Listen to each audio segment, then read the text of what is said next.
আসসালামু আলাইকুম। Welcome to চিত্তপ্রাঙ্গণ।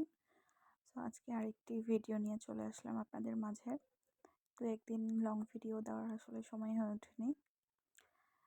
তো আজকে একটু ঝটপট একটি ফ্লাওয়ার আঁকার ট্রাই করব। এটি আমি এক এক লেয়ারেই কাজ করব। আজকে একটু বেশি করে রং নিয়েই কাজ করব। যেহেতু আগের কাজগুলো দেখেছেন অনেক সময় নিয়ে ডিটেলিং করে করেছি, তো আমি এখন যেহেতু রেগুলার একটু ভিডিও দেওয়ার চেষ্টা করছি, সেজন্য এখন অত আমি সময় পাচ্ছি না, যেহেতু আমার একটি ছোট বাবু আছে। তো ওকে সময় দিতে হয়, আর আমি আমার কাজ এবং আমার যে পার্সোনাল কাজ এক করি না। সেজন্য চেষ্টা করি নিজের সব কাজ শেষ করে যখন আমার ফ্রি টাইম থাকে, me time actually, me time বলতে আমার এখন এটাই মি টাইম। আমি আর নিজেকে সময় না দিয়ে এখন এই কাজগুলো করার চেষ্টা করছি। সো এই তো আমি প্রথমে একটু রং নিয়ে হালকা করে প্রথমে একটু ফুলটা এঁকে নিচ্ছি। তারপরে আমি একটু আরেকবার গাঢ় করে এঁকে নিব। মাঝখানে একটু ইয়েলো কালার দিয়ে দিলাম কলিটার জন্য। তো আজকে আমি যেই কাগজটাতে কাজ করছি শুনলে একটু অবাকই হবেন। এটি যেই ছেলেদের শার্ট কিনে নিয়ে আসার পরে যেই ভেতরে একটি কাগজ দেওয়া থাকে, ওইটাতে আসলে আমি প্রথমে বুঝতে পারিনি। ভেবেছি খুব ভালো একটা কাগজ আমার বাসায় রাখা ছিল। তো আমি ভেবেছি খুব ভালো একটা পেপার হবে। পরে কাজ করার পরেও ভালোও লাগলো। পরে আমার হাজব্যান্ড বলছে এটা আসলে শার্টের ভেতরকার কাগজ। সে কোথাও দেখেছিল অনেকগুলো, নিয়ে জাস্ট এনে রেখেছে। তো আমি কাজ করে নিয়েছি। তো বেশ ভালোই আছে, খুব খারাপ না। এই ফুলটি যেটি আমি করছি, এটা যদি আরও যে হ্যান্ডমেড পেপারগুলো আছে ওটাতে করলে আরও বেশি সুন্দর লাগতো। কিন্তু আমি আসলে আমার যখন বাবুটা ঘুমাই তখন কাজ করি, তো এমন জায়গায় রাখা থাকে, আগে বের করে রাখবো মনে থাকে না। তো পরে ওই ঘুমিয়ে থাকে, আমি বের করতে লাগলে আওয়াজ হবে, উঠে যাবে, সেজন্য আর বের করা হয় না। তখন যেটা হাতের কাছে পাই ওটাতেই কাজ করে ফেলি। সো এই তো দেখতে পাচ্ছেন যে ফুলের কাজ করার পর আমি এটা কলি করব একটা ফুলের উপরে। তো ওই কলিটার জন্য আমি একটু কালার দিয়ে নিলাম। তো এখন আমি একটু গাঢ় কালার করে পাপড়িগুলোতে একটু করে দিয়ে দিব। এই পেপারটাতে কাজ শুকিয়ে যাওয়ার পর স্পেশালি এত বেশি সুন্দর লাগছে। কালারটা শুকিয়ে গেলে এত সুন্দর ফুটে উঠছে, অন্যরকম একটা লুক দিচ্ছে, অনেক সুন্দর লাগছে। তো নেক্সটে আমি আর দুই একটা কাজ করব এই কাগজে। তারপরে আমি একটু হ্যান্ডমেড পেপারে কাজ করার চেষ্টা করব।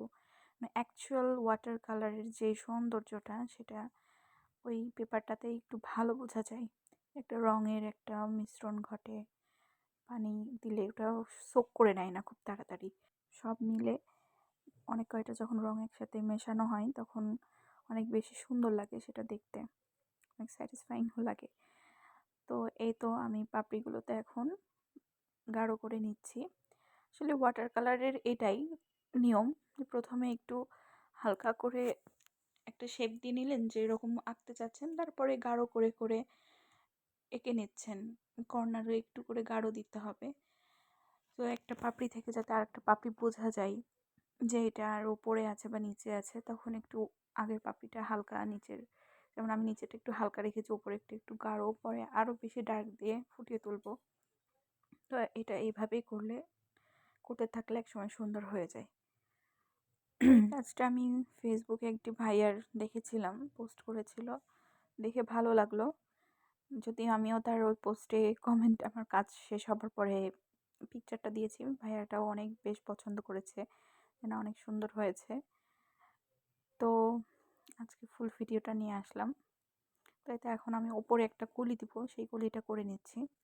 আসলে যে কোনো যে এক কালারের কাজ আগে করে নিলে একটু কাজটা করতে সুবিধা হয়। রেডের কাজগুলো আমি আগে করে নিলাম। আসলে এটা রেড মনে হচ্ছে, কিন্তু আসলে এটা দেখতে ডার্ক মেরুন, এত সুন্দর কালার, অনেক বেশি ভালো লাগছে। তো এই তো আমি এখন পাতা দিয়ে নিচ্ছি। পাতাগুলো আমি একটু ন্যাচারালি রাখার চেষ্টা করেছি, আসল রিয়েল ফুলের যেমন থাকে, একটু অগোছালো এদিক ওদিক হয়ে থাকে, দেখতে অনেক সুন্দর লাগে। একভাবে আসলে কোনো কিছু অতটা ভালো লাগে না। তো আমি একটু ওইভাবেই দেওয়ার চেষ্টা করলাম। তাই তো এখন আস্তে আস্তে পাতাগুলো এঁকে নিচ্ছি, আর নিচে ডালগুলো দিয়ে নিচ্ছি, আর হালকা করে একটু দিয়ে নিলাম এখন একটু এক এক জায়গায় একটু শিরাগুলো দিয়ে নিচ্ছি এক একটা পাতায়, যাতে দেখতে একটু ভালো লাগে। আর ফুলে এই তো শুকিয়ে গেছে, একটু ফুল শুকিয়ে যাওয়ার পরে আমি আরেকটু ডার্ক দিয়ে একটু শিরাগুলো দিয়ে নিচ্ছি। তো এই তো আমার কাজের ফাইনাল লুক। কেমন লাগলো অবশ্যই কমেন্ট করে জানাবেন, আর লাইক, কমেন্ট অ্যান্ড সাবস্ক্রাইব করবেন। আসসালামু আলাইকুম।